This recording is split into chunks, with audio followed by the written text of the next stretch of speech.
Welcome to episode 21 of PTBOCanada Live. And we've made it to 21 episodes. That's fun. And you know what? We couldn't have done it without our fine sponsor, Ben Van Veen Realty. Ben Van Veen is a hell of a guy. If you haven't met him, then you should probably go and do that. You know what? If you're not even planning on selling your house, just sell your house and do it with Ben Van Veen because he'll help you out. He's one of these guys where if you need your house fixed up before you sell it, a lot of people invest $10,000, $15,000 to get it looking the way they want, and then that'll get them more money when they sell it. Well, Ben will actually hire the contractors, pay for them to make your house look fabulous, and then once you sell it for more money, which is what he always does, then you can pay him back that way, and you'll still end up making a profit. Pretty sweet stuff. That's Ben Van Veen. Go and check him out. You can find him at benvanveen.realtor. Now, joining me is someone who joined me not too long ago, and because of technical issues, which this show certainly is riddled with pretty much all of the time, we lost all of, and you were there when we lost it too. Oh, yeah. But joining me is a wonderful woman who now I know way too much about, so now I'm going to have to delve even deeper into it. You know her from mornings at Star 93.3 and, of course, The Breeze down in Cobourg and all through Peterborough. Her name is Megan Murphy. You know her from The Cities. You know her from Improv. You know her from working with Linda Cash. She's been in countless stage productions. She's an actress and an all-around wonderful person. Welcome to the podcast. Thanks for having me back. Yeah. So how you been over the last couple of days? I've been good. You know, I've had men come up with some great excuses after I've had a date with them, a reason to see each other again earlier than we'd planned. This is a good one, though. Yeah, there was nothing wrong with the podcast. No, I appreciate it. Yeah. I'm like, I said at the end, like, we should get together again soon. And you were like, how about Wednesday? And then you deleted. Yeah. So you just got off the morning shows now? I did, yeah. How was today? Today was good. I was a little bit groggy for a couple of reasons. One, I've been fighting off a sore throat thing. Yeah. So I took some NyQuil last night, which just knocked me unconscious. So it makes you feel really kind of hungover when you wake up really early. And also last night, I'm on this exhausted high because last night I'm in a dance class, an adult dance class. Adult dance class? Yes. It's not like that kind of adult. It's dance class for adults. Yeah, there you go. Okay. And so a tap dance and then a class called Adult Moves, which is basically like not jazz, not modern, not anything that has an actual style. It's just, yeah, you got off the couch, ladies. And so we had this show last night at Showplace, and it was all the little kids, like, you know, my 4-year-old niece is in it, and then eventually so am I. So we had my first tap class in front of people in my whole life. So you're a tap dancer. You're a dancer now, too. I should have known that to add that into the resume at the top there. Dancer would be generous. But yeah, for the first time ever, I've never taken a dance class in my life. And so I started this year. So do you have natural rhythm? I think I do. Like, yeah. I can rock it at a wedding. Yeah. And I love tap. I love it. I literally make that stupid dance jazz hands face the whole time. I'm just so happy to have been invited to the party. What's the move called where, like, you go to the side and you do, like, crossovers and make... The buffalo step? Yeah. Is that what it's called? Yeah. The buffalo step. It sounds even better than I thought it would. Yeah, it's so much fun. And there's a guy in our class. Me right here? Yeah, I can. My tap shoes in the car. Don't make me get them. Oh, you don't have to get the tap shoes, but I want to see a buffalo step, okay, folks. Ladies and gentlemen, Megan Murphy is going to Buffalo. This is what I'm, here, let me see. This is what I like to call the leprechaun too. Oh, look at that. Very nice. Thank you. Buffalo stepping in the garage. And we have a doctor, a man in our class, he and his wife, Dr. Gabe Fuoco. Yeah. So you should come next year.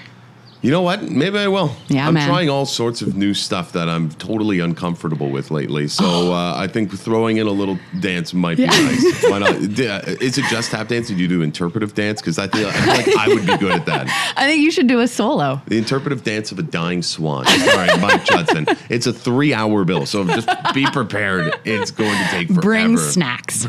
Yeah. There's no intermission. So I thought you would have been tired editing. Oh, I am editing too, which is exhausting, and I will be doing that later this afternoon for sure. Is it an everyday process right now? It is a 3-day-a-week process, and probably should be more because I'm doing that when do I want the deadline and sort of backtracking, and then instead of doing that properly, I just keep pushing the deadline a little further ahead. Yeah. So I'm editing a lot though, But it's a lot to get into footage of, once you start immersing yourself and you keep half the process of editing is just watching your stuff over and over and over again. Yeah, it's the worst. Yeah, it is the worst. It's the worst, but I don't know. I feel like you can't get better at what you do until you watch yourself doing it over and over and over and over again. Yes. Right? But it's also a ridiculously humbling experience to watch your own face for 8 hours a day. Because it's like watching other people, and I've edited other films, and I've made a few short films, and I get sick of other people's faces, which is fine. Or, you get sick of little habits they have because you end up having to edit them out all the time, or little speech idiosyncrasies. Little ums and ahs. Oh, yeah. And those are annoying to edit. But then when it's your own face, oh, my God. Oh, yeah. And your own idiosyncrasy. So you're seeing all the things you use as crutches that you didn't realize before while you were alive, and then you're cutting those out. Yeah. And you just hate yourself. Just, what an idiot. What a loser. But then the next time, it'll be better.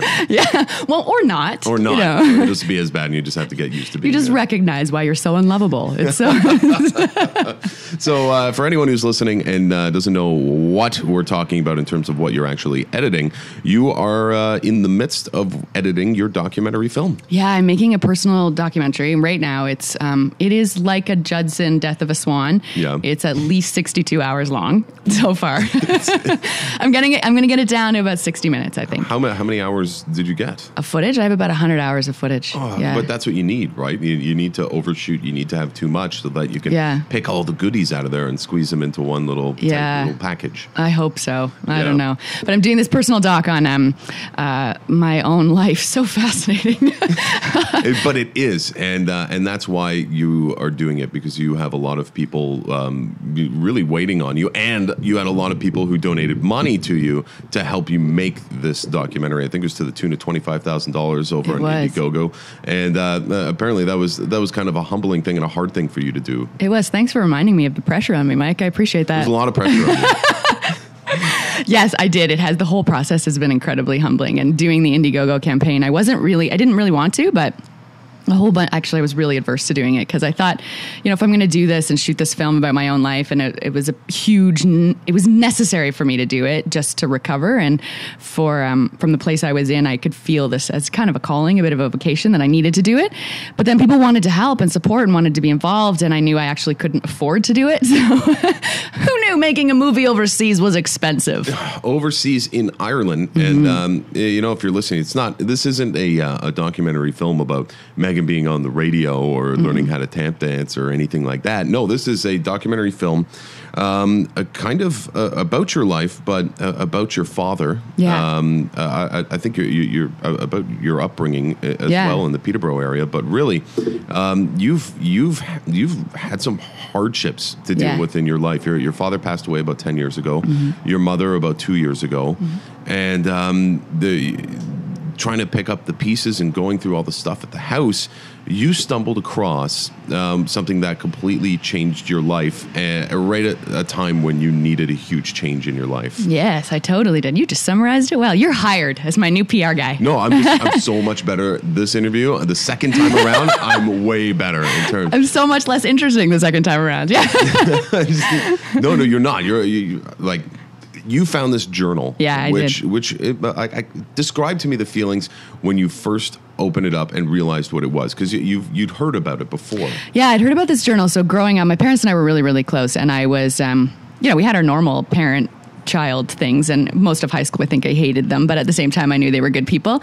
But I was really, really close to my parents, so I knew most of their life story. And my dad, when he was 26, had ridden his bike around Ireland, and it had been a pretty transformative trip for him. And at that time, he and my mom had been dating for quite a while, and then she, he was floundering in his life, didn't know what he was doing, and she kind of ended it for a little while, and he applied to law school and didn't get in, and had moved back with his parents and was like, what the hell am I doing with myself?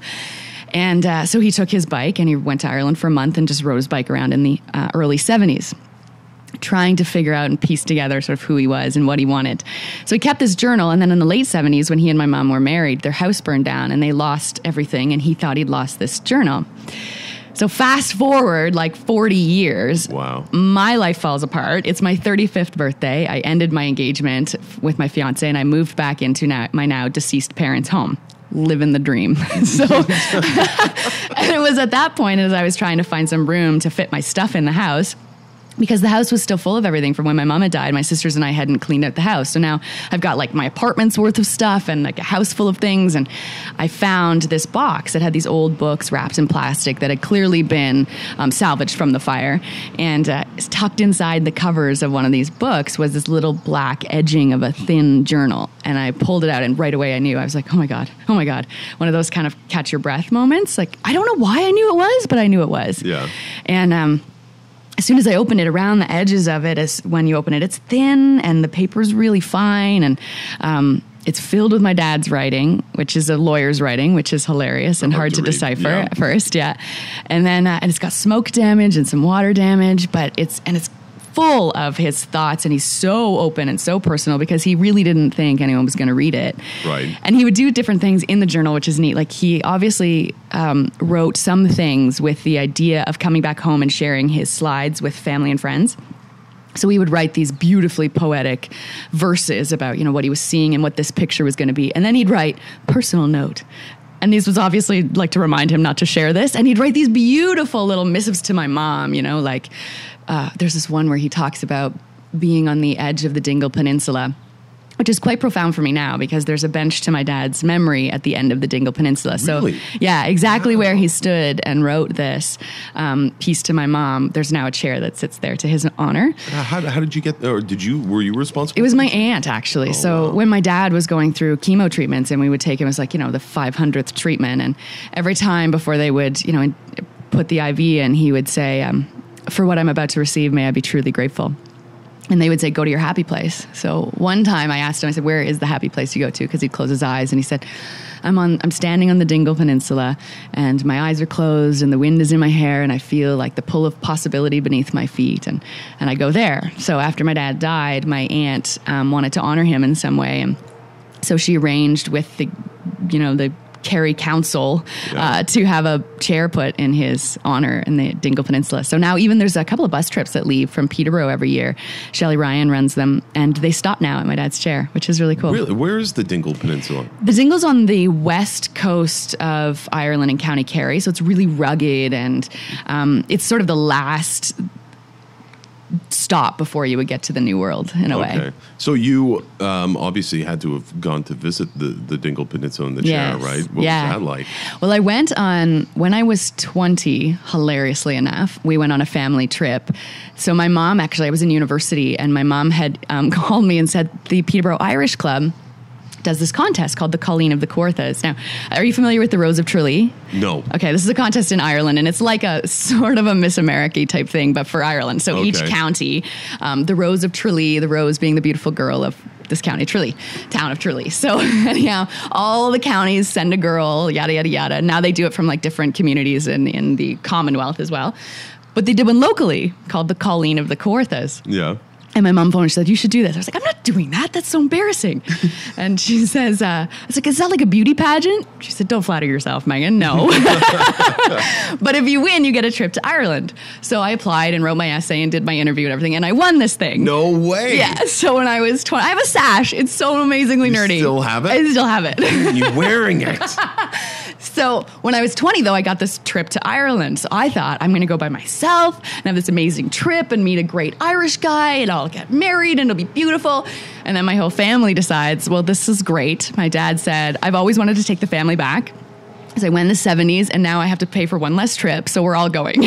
Oh, ruined. So there were 7 of us on my trip to Ireland. So I did get to go to the Dingle then and at the end of the Dingle Peninsula at that point. And it's really cool because I have these pictures with my dad at that spot. And then the last day of my cycle trip, I cycled to that same spot where now there's a chair. And my sisters and my aunts and uncles met me there on my last day. Oh, my God. And was all that captured? It was captured, and all the sobbing and just snot all over me. Just like, I love you all, and we did it. And So your dad did this incredible bike ride on this old bike, and you did it on the same bike? Yeah, on his 40-year-old Peugeot. A Peugeot. Yeah. That's a nice name for a bike. Yeah. and so did you get it fixed up here? I did. I got it fixed up by the folks at Wild Rock. They were amazing, and they did the best. Like I said, keep it as authentic as you can, and they did, even to the point where like there a lot of work needed to be done on it, and and the handlebars, like they couldn't get them out without breaking the frame. So I said, no, don't break the frame. But so the handlebars are a little off kilter, so you sort of ride on a bit of an angle, which causes slight back problems. But they kept the frame, and it's sort of red on one side and rusted out on the other. I love it. So there you are. You go to Ireland, and you have like a film crew who's with you, and yes, it is expensive to go and do this all internationally. Yeah, who knew, right? Who knew? Are you the type of person that just kind of like you decide you're going to do it, and then you just kind of jump into it and deal with the details? Absolutely, after? Yeah. I'm a big idea person, and then I love generating the idea, and the minutia is really annoying to me. So like, I knew I had to do it. I knew I was going to do it. So when I found the journal, and I felt like it was absolutely a sign. Like I was so broken and kind of, I was in such a state of desperation and despair, and like I was so depressed, and I realized this was a total gift, that I needed to go and do this, and I could feel that it was my dad saying like, Meg, you're gonna be all right, just go.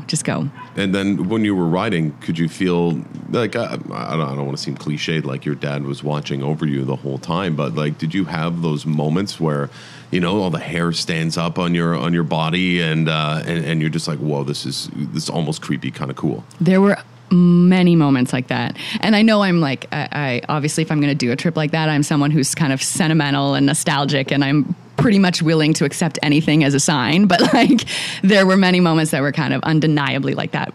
A couple in particular. One was at this monastery in the south of Ireland called Mount Mellery. And my dad had gone there and had written about it. And at the time, he rode up and could sort of hear the chants of the brothers and everything. And he tried to stay overnight with them, and he went in and listened to them do their Gregorian chant. And then at the end, he wrote about being alone with the organist in this big chapel. And they didn't have any room at the inn, so off he went and continued to cycle. Well, I phoned ahead and said, is it okay? They do retreats for about 10 people. And I said, is it okay if I stay? And here's what I'm doing. And I know it sounds crazy, and they agreed. And they said, you just can't film inside. I said, no problem. Yep. So I cycle up, and it's beautiful. And it's gone from 70 some odd monks to like 18. And they're these very elderly men now. And as I come up, there's this man who's in his late 80s, and he is in his robes, and he's walking around out front. So I chat with him, Father Ignatius, and we sit on the fence and we're chatting together. I was telling him about the journey, and he says, oh, I've been here since I was 17. Wow. Yeah, he's been there for like 70 years or something. And he said, I was the organist. And I was like, were you the organist in 1973? And he says, yeah. And I get the journal out, and I was like, you spent time with my dad alone in the nave of the church. And he was like, wow. And I said, this is the same bike, and I'm sitting with the same priest. Like, it was so cool. That is crazy. Yeah, that was really cool. Wow. So all these moments that you're I guess getting while you're out there and you're cycling, and you're a professional cyclist, so no problem doing all the highlands of Ireland. Right? Oh yeah, no, I mean I've been training for at least 6 weeks before I went. Was it really tough going? It was tough going. It is mountainous and unrelenting, and the roads are narrow, and they're not even like the smooth asphalt. Like we have the really, your hands go numb. Oh. Like I lost feeling in my pinky finger for about a month. Everything hurt. How many hills did you have to stop and push up? I would have done it for all of them probably. Yeah. There were a couple. And I was also a bit stupid and naive, which is probably a good thing in this instance, because I didn't realize exactly how hard it would be. Yeah. So there are some moments where I'm like, oh, please God, let me get up the hill. Please God. Like, oh God. I think I could do longer than I could. But by the time you're out there, you have no choice but to finish the day. So, no problem. This seems pretty flat from Dublin to Galway. It's 150K. I can do that. Yeah. No, at 60, I want to die. So yeah, it was a humbling experience, but I felt fit. Like I'd make everyone I saw feel my quad muscles, because for the first time ever I had some. So I'm like, no, touch it. Touch it now. Yeah. Are they still around? Are you still cycling now? I am. I not as vigorously, but I am. Like I went in last week to the station. I had my co-host pick me up at like 4 something in the morning, and we drove to Coburg, and then I cycled home. Oh, really? So, yeah. All the way from Coburg? From Coburg, yeah. Oh, that's dangerous. The Northumberland Hills are gross too. Did you take 28 all the way? I only took it for a tiny little little bit. But that's dangerous too, and that's scary. Like it's scary as a cyclist, which I didn't really realize how scary it can be. But in Ireland, there's no shoulders on the roads either, and they drive on the other side of the road. So I kept forgetting which side I should be on. So I'd have to make up like a little song of the white is on my right. That's how we ride. That's how we ride. The cars will come right at my face if I don't stay in my proper place with the right on my right. Oh, very nice. I'm sure you had a lot of time to think up lots of little ditties. Oh my God. Seriously, Judson, it was terrible. Like my mind, it was so great, but terrible to be alone with yourself. And for hours and hours and hours, like I'd start out and I'm like, this is great. I'm loving it. Life is good. And I feel, I'd have a little moment with my dad and then maybe like, what am I going to think about today while I cycle? And then by hour 2, I'm like, I'm kind of hurting a little bit. Okay, just readjust. By hour 3, I'm like, I hate this. I hate you. I hate that cow. I hate green. By hour 4, I'm crying. I get a scone. I feel better. Hour 5, I'm numb. Yeah. Hour 6, I'm like, I'll join the convent if it just stops. If someone just like picks me up, I'll do whatever they want. And hour 7 becomes like meditative. Now, was that every day, or did things kind of improve being alone throughout the ride? Because, like, for me, it's a tough thing sometimes, just being alone inside your head. Like, I love to go camping, and being alone in the wilderness is a very interesting thing, and it's hard for some people to be alone inside their heads. And we're similar in the way that we're extroverts. We like to be around people. Yeah. So you must have found it tough, but did you learn anything from doing it? I totally, I learned a lot. And you're right, it is hard to be alone in your own head. And it's hard this day and age to be alone because we're never alone. You're constantly connected. If you have a moment of, you're lonely, or you can text someone, you can check Facebook, you can constantly be in contact. And I didn't have my phone working. I didn't have a data plan. It's too expensive. So I wasn't connected to anyone. So you had to meet new people, or you had to be by yourself. And I liked the challenge of having to be by myself. And I liked, I've had a few moments in my life where I've had to reconnect and just be good in your own company. Yeah. And you kind of, I wrote about this in one of my blogs with my mom. I moved back in, I lived in Toronto when both of my parents were sick, and I moved back home each time because I felt like, I guess I felt like I didn't want to miss anything. And I remember saying to my dad, like, if you're going to go through this experience, and I know you're going to be a brave sort of soldier through it, but we have to go through it too, and I would like my humanity to be stretched if possible. And when my mom died, though, I moved in, and I thought I could save her. Like if I could have, made her drink kale, and I was learning everything I could about oncology, and I was, meditating on her, like Reiki. I would do anything I could, and I couldn't save her. And I sort of blamed myself, but I realized on the last night when we were in the ICU, and like we took her in quickly. It sort of happened quickly when she actually did pass away.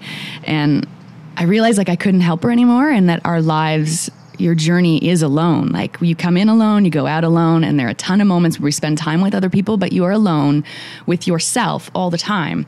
And we spend a lot of time either being angry at ourselves, or not liking ourselves enough, or not giving ourselves enough credit. And there was one day when I was cycling where I thought, you know what? I'm done with that. I'm done with that crap. Like, you are, Meg, welcome to yourself. It's time to make up with yourself. You are going to be married to yourself forever. Yeah. So let's try to make this a really healthy relationship.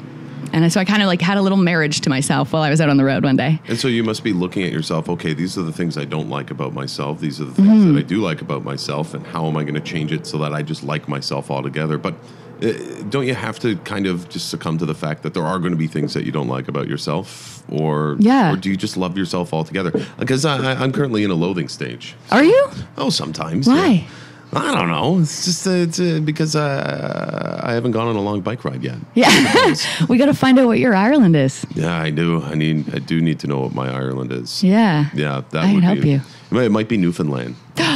Newfoundland's amazing. It's like it fell off the side of Ireland. It looks the same. The people are the same. That's what they say during continental drift, that the east coast of Canada was once connected to Scotland and Ireland, and they have similar landscapes.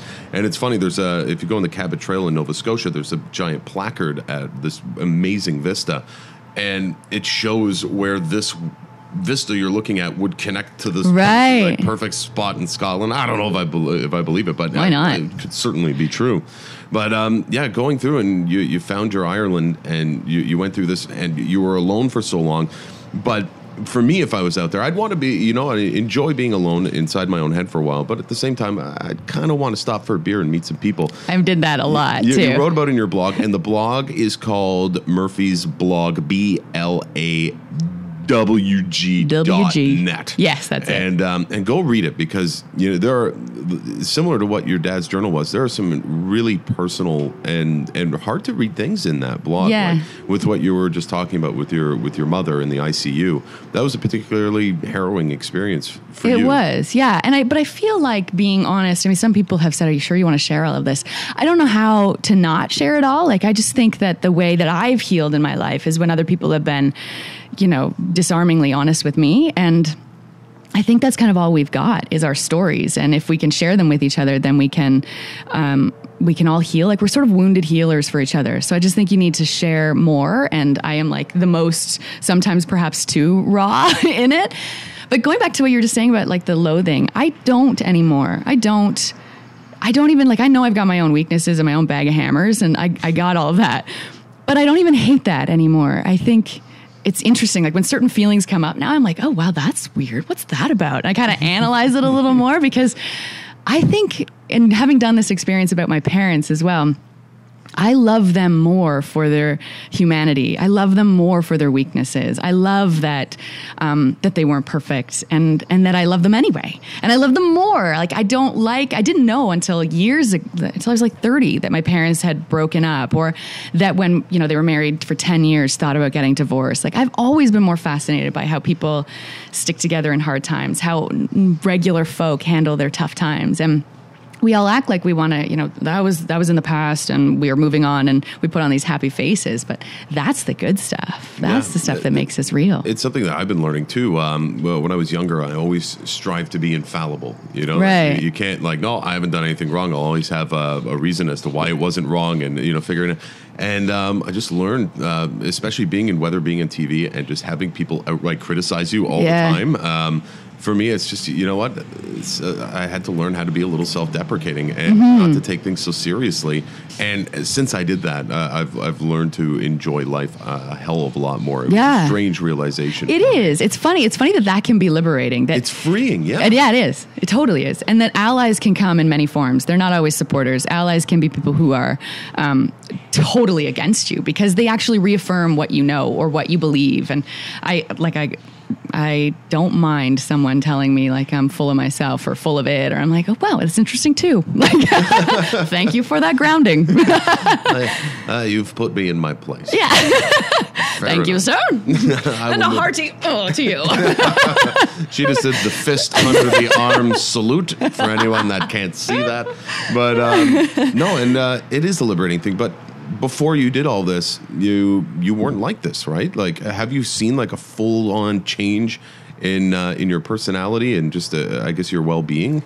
Yeah, I feel like I've come back to myself. I feel like even watching some of this footage from when I first moved back home, I look different. I look sad. I look sallow. I look lifeless. I look like I've lost my spark. And I feel bad for that girl because I know I'm in there. Yeah. And I recognize it now in other people. I can see it when I'm like, oh no, you've got the gray. You've got that, oh, you need your pilot light flamed. And I feel like I'm not a different person. I just feel like I'm getting back to being a whole person again. And it feels great. That's cool. Sounds nerdy, I know, but... What's your ETA on the arrival of this documentary? I'd like it to be done this fall. So that's my goal, so that then I can send it out to some film festivals. I want it to have a life. And it's even funny in that too. I was talking to a friend yesterday and I said, like, why am I struggling a bit? I totally hit writer's block for a while, which sounds odd if it's a film and especially if it's a documentary, but you have to write the story, tell the story. Are you going to be narrating as well? I don't know that I'm going to narrate per se. It might require some, but the journal, I think, will be part of a narration. So maybe you can be the voice of my dad. One woman, one bike, dead parents, a lesson in life.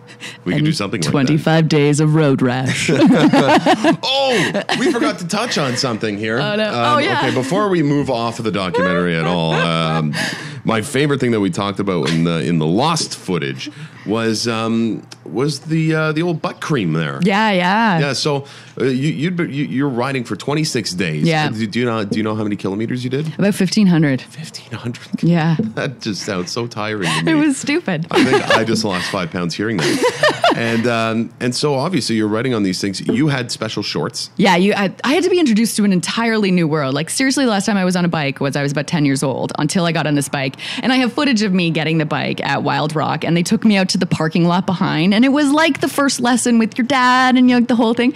I almost fell off. I almost hit a dumpster. They're holding me at the back because it's a road bike. I've never been on a road bike. Okay. You're sort of facing on an angle, your head towards the ground. It's a little more finicky too, a little less balanced. Tiny wheels, Yeah. like it's ridiculous. So I had to be introduced to the world of chamois, which are the padded shorts that feel like you're wearing a diaper. Right. So it's like an adult diaper connected to spandex. But if you're riding through the Irish Highlands for 6, 7, 8 hours at a time, you can treat those as a diaper too, right? You can, which is it's comfortable. Okay, very nice. And comforting to know I don't need to stop. Well, it's all just water anyways. So, and then I got introduced to the anti-chafing cream. So I didn't really realize this would be a thing. And you don't just chafe in the areas that are pedaling and where your bum is. You chafe like your armpits, random like rolls of fat chafe, everything chafes. Well, the worst thing for me is nipple chafe. I remember one time I was playing road hockey with a bunch of guys, and I was sweating and wearing like kind of a rough jersey material. Yeah. And it chafed my nips so bad. They were permanently hard for days, and like I couldn't wear a shirt. Dress shirts coming on. It's like if I left it any longer, they would have been bleeding. Yeah. Have you seen those pictures of people finishing the marathons and they've just got like zebra stripes of blood down their shirt? Got to tape those. You got to tape them up. I know. Got to tape them up. If there's anything we've learned from strippers, it's tape them up. Tape them up. Pasties. I'll wear pasty tassels the next time I play. You run a marathon. Next time I run a marathon. I ran 10K once. That was You did? Good. Yeah. Good for you. I did. It took me 50 minutes. Was someone chasing you, or was it in a race? No, it's when I used to run when I was in Peterborough. I started training myself how to run, and I started using apps, and it was going really great. And then I got up to 10K, and then the winter came. And I'm like, and then I haven't done it for 2 years, so I'm going to be starting up shortly and That's getting back awesome. into running, which is something I need to do because right now I'm on the fattest I've ever been tour. 2015. Good for you. Yeah, you can Love catch that me tour. every night at Chuck's TV. And, Love that album. I bought every one of them. don't worry, I am fatter on television. Yeah, I got back from getting off this bike, 1,500K. I'm feeling like super proud of myself, making everyone feel my quads. And then I was like, you know what I deserve? 6 months of eating pizza. That's what I deserve. I ate my way out of all my clothes. Oh, I know. So yeah, now, try that someday. Yeah, I'm going to. On your fattest world tour. Dude, I got like 5 suits inside that thing that I cannot fit on right now. I bought them all when I was like, when they hired me, they're like, well, who's this lean bearded man? Let's try him on for size. And then little did we know that he'd turn out to be fat bearded biker man. But either way, I completely lost track of where. Oh, my chamois. Yeah, the bum cream. So the bum cream. So you have to apply this obviously everywhere so that you can stay lubricated as you're driving and not rashing. But there was one particular moment where you had to pull over and you had to get some more bum cream on. Yeah, right? I got my panniers on the back of my little bike, and I'm going along, and I'm having a great time. And I realize like I can't. I'm adjusting, and I cannot get my sits bones in an appropriate place. I'm like the padding on these shorts is dead.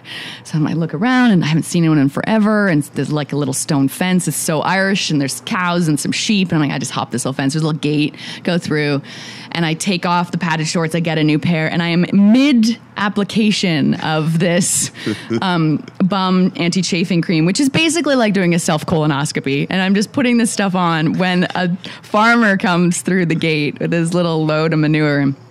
And I'm busted. It's a freeze. You look at each other. There's a moment. And he goes, it's all right. You might as well finish. You're pretty committed now. Yeah, alrighty then. And he turned around and he didn't. No, he just continued to slowly saunter into his yard. And I'm like, oh my God. Pretty committed now. He's probably told that story to a lot of people now. He says it every day, right? Oh man. Well, okay. So now we can almost start moving, right? But you're looking to finish this up by the fall. What do you think people? I mean, to go, and as you said, so some people will say like, oh, you got a big head, you're pretty full of yourself, and make a documentary about your life. But this is a special story, and everyone that you've told it to, including myself, you've been on Checks a couple of times talking about it. You even brought the bike with you. It's a story that kind of piques people's interest, and it's an interesting story. I was fascinated by it when it happened, and even listening to you talk about it now, it's like so many like little dots get connected every time you talk about it. I'm like, there are going to be some magical moments if you edit it properly. Again, no pressure. Yeah, no pressure at all. But there are going to be some magical moments. What do you think people are going to get out of watching this? I hope. Ooh, there's some thunder. Ooh. If you have to jet because you're the weatherman, it's okay. It's getting stormy. It's okay. I hope people get. I think what it is it's a love story. I think it's not just it's a father-daughter love story. It's a how am I going to be okay story. It's a love story with myself. I think it's defining for a lot of us. Is we're all going to go through that at some point. Whether you have a great relationship with your parents or you don't, you're going to be at some point in your life having to redefine yourself, right, as someone who doesn't have parents anymore, and. I think it's about that. And I think it's about, I'm going to be okay. And it's about saying yes to life. Like, just don't let these things, even though they're huge, define you and end the spark. Just there will be something else. There's always something else. Right. So, and sometimes you have to push yourself to get to that something. Yeah. And don't be afraid of the lessons in it. Don't be afraid to feel something. I think we often live particularly frightened in our culture of like feeling anything. Like even when someone dies, you get 3 days bereavement off work and then life should continue. And it's like, no, it doesn't. It's not the same. And we're afraid of like those feelings coming up. And this experience for me and doing this film has been really cathartic in that sense. I want to give people permission to feel what you need to feel, because the only way you will be okay again is if you feel it, digest it, and then let it pass. If you deny it, you'll never be okay. Wow. Okay. I don't even need to see the film. You make me feel good every time I see you, and I've said this to you before, every time I see you, it's kind of like this radiating positive energy that comes from you into me. And I think it's kind of, you're one of those people where I just, like, we only see each other, like twice a year, maybe. I know, it's stupid. And it's like, I get you right away. And I think you get me too. We got a similar sense of humor, a similar way of thinking. And I think that's really cool. Now you've done this incredible trip, so now you're like way ahead of me, and you're like you're better and more positive. And I mean, my trajectory is way more evolved. And your trajectory is interesting because I don't know if you've been inspired since this to try and come up with some new ideas, but you're always coming up with new ideas and creative things that you want to do. And you've got a couple of projects which you're working on now, which are aside from this documentary, because you need more work besides being on 2 morning shows and trying to edit a documentary. Why not come up with more stuff to do? I know. Well, the problem too is, and I'm sure you are aware of this in your line of work as well, being a creative fella, is that creative things, it's amazing, but they're not lucrative. So right.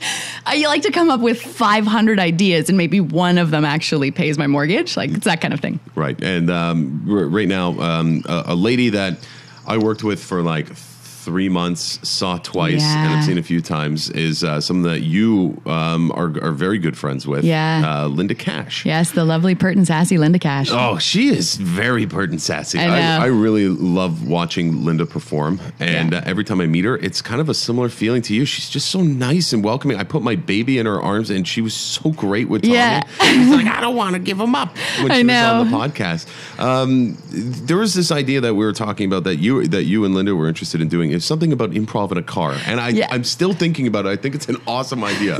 This one would be really cool, where we literally like pick you up somewhere. So there'd be like a little group of people. We pick you up, maybe in a minivan, and it's like your Uber ride from either hell or heaven. You have no idea, because it's an improvised scene. So we pick you up. The whole thing takes place in the car. You give us the first line of dialogue. A scene happens with 2 characters, and you're a part of it. Eventually, we drop you off somewhere. Who knows where? We kidnap you and we entertain you and drop you off somewhere. Wow. So it's like, Mike, meet me at the corner of Bensford and the 115. We're going to pick you up. I was like, okay. So you pick me up. I get into the van. And you're like, give us the first line of the scene, and I give you a line, and then God knows what the hell's going to happen. God knows what will happen. Yeah. Wow. It could involve anything. So we were looking at it for Arts Week, which is coming up in September. So we've put in an application for, we don't know exactly, because we seem weird to people. Like, that seems like a crazy idea.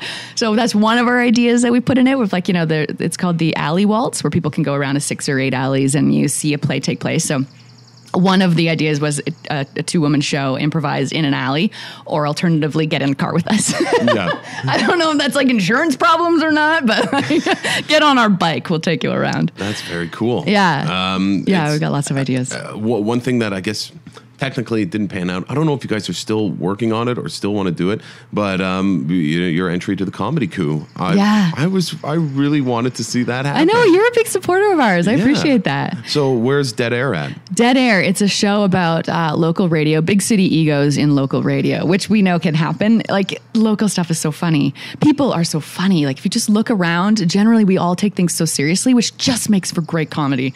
So this was going to be the show. And the script, there's a couple of scripts, first 2 episodes written, and then we had a 13-episode arc. So we still plan on doing it. We had done pretty well in the CBC Comedy Coup contest. We got down to the top 50 or something. And then... anyway, then we got booted out because clearly their tastes are terrible.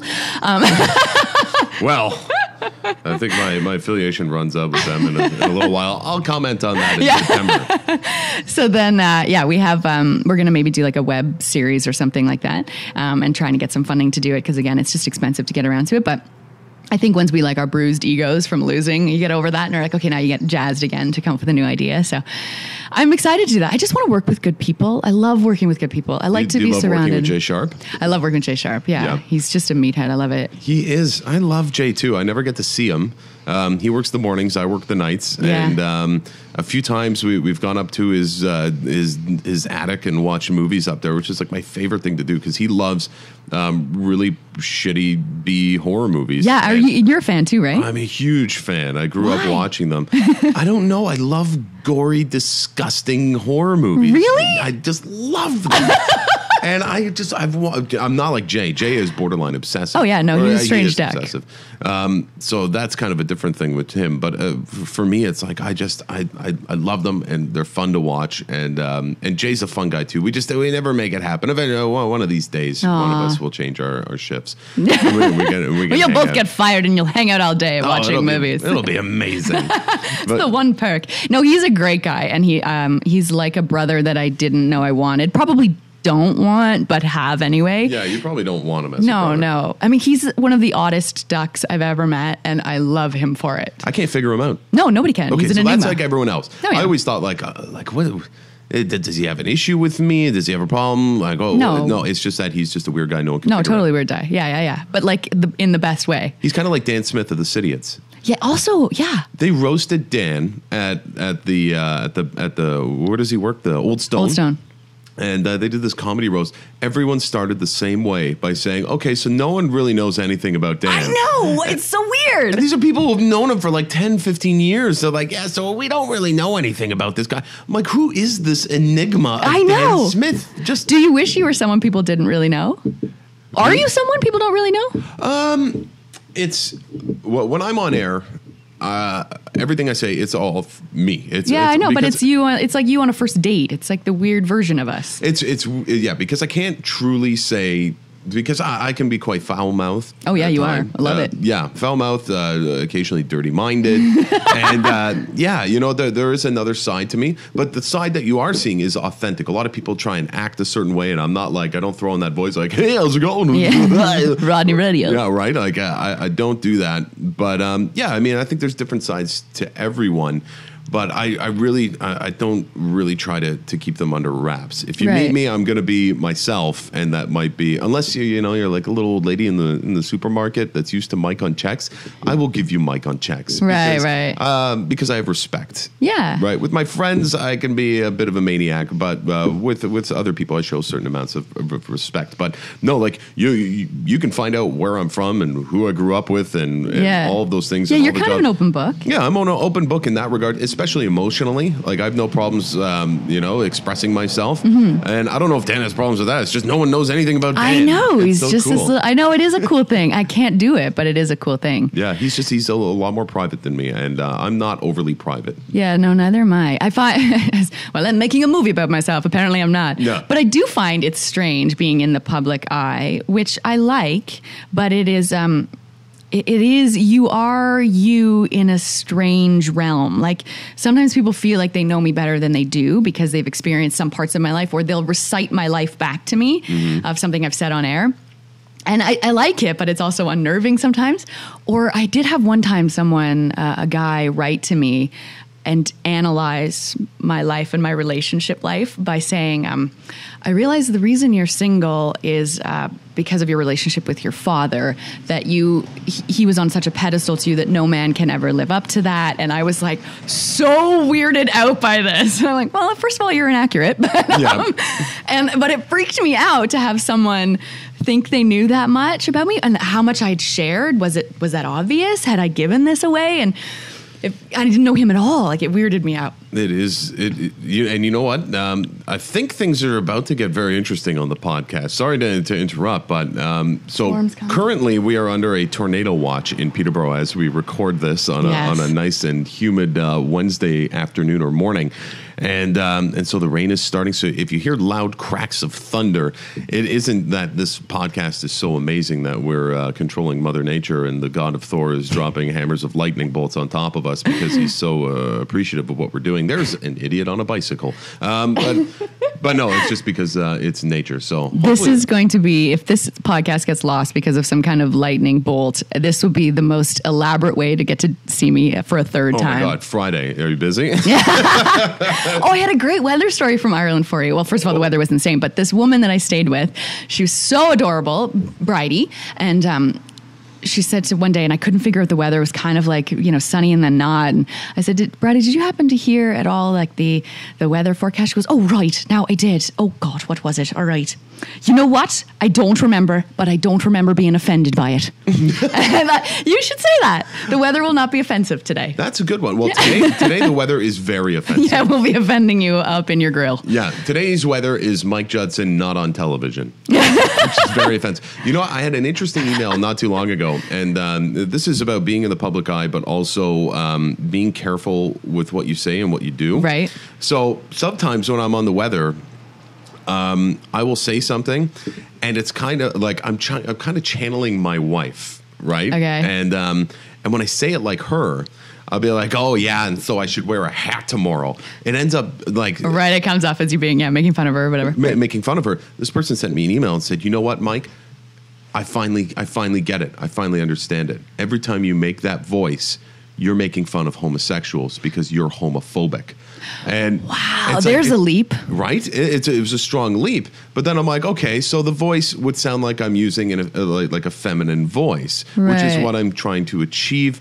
But I don't actually tell everyone that I'm doing my wife when I'm doing the thing. It right, just kind of comes out naturally. Right. And so I had to explain it to this person, and they never wrote me back after. But it was just like any little thing that you say now, and it's getting worse and worse, it seems. So bad. Is getting people in trouble. Do you think this is going to be the killer of comedy? I'm really disheartened by it. I am. And I have had a huge conversation. I was just talking about this with Jay Sharp because I read an article. Oh, there's a thunder. I love offensive weather. There was an article by Jerry Seinfeld, and he was saying he and Chris Rock, Larry the Cable Guy, none of them will perform at colleges and universities anymore because it's too politically correct. Yeah. And I read an article recently about someone who wasn't performing but was just speaking, a guest lecturer at Trent, and that they, inadvertently offended someone. And I hate that. I think we're way too precious. I'm not about offending people and being, unkind, but I think comedy is the last bastion of free speech. I think it's the way we learn from each other. It is the way you can point things out to each other. It enables conversation. You have to be able to take a joke at your own expense. One of the best qualities, most attractive qualities in a man for me is someone who can make fun of himself. Right. Do not take yourself so seriously. We are not that precious. Life is not that precious. That's right. And you have to be able to make fun of things. Yes. You have to be able. Nothing is sacred. No. Although I don't know. That's where the debate begins. But I think the debate too is not because it's because some people don't do that well. Right. Some people don't understand that rule of what's offensive and what's not, and so they push things to they think everything is funny, but it's not. Yeah. Leave comedy to people who are good at comedy, and they walk that good line of stretching your minds. Louis C.K. is a genius at taking incredibly offensive material and twisting it into a way that you're not that offended, yes, but you're laughing really hard, and that is a smart person who's good at comedy. Yeah. The problem is that there are people who are terrible at comedy who just go straight to the gut with a stupid, offensive joke that isn't funny. And they should be panned, and they're not going anywhere anyway, so who cares about them? But I also think, like, now everyone thinks the comment section of pretty much any website is their forum for comedy, for their trolling. It's annoying, and it is, 20 years ago, you would not have had, although social media has done a million great things, and the internet has done great things, it has also given a platform for people that would never or should never have had a platform or a voice. That sounds terrible, but there's a lot of people we shouldn't be hearing from as often as we do.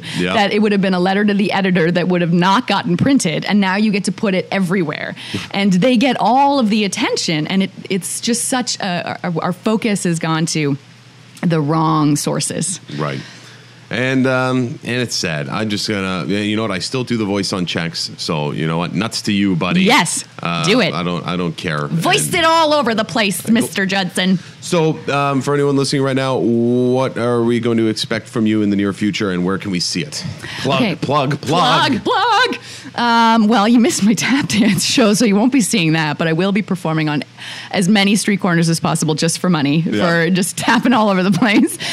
You'll see my film, Murphy's Law. It's Murphy's Law not only because, the law being that anything that can go wrong does, and at the worst possible moment. But also my dad was a criminal lawyer in town too, so works on more than one level. Yep. So that'll be coming out in the fall, and you can follow me at murphyslawfilm.net and on the Facebook page as well for Murphy's Law. You can hear me every day on Star 93.3 or 107.9 The Breeze. I'm working on some stuff. I'm doing some public speaking as well, and some workshops for people who want to find out what their Ireland is and who want to live a freer life. So I'm doing stuff like that too. I love it. And thank you once again for coming back and doing this. I think we got it this time. I think we're going to be okay. We're going to be in a tornado together. Yeah, well, the torrential rain has begun. The tornado watch is still in effect, and my wife is probably freaking out. So we're going to end the podcast here. Okay. Megan Murphy, thank you so much. And all the details are in the comments section below. Be sure to check it out. Once again, thanks to our sponsor, Ben Van Veen at benvanveen.realtor.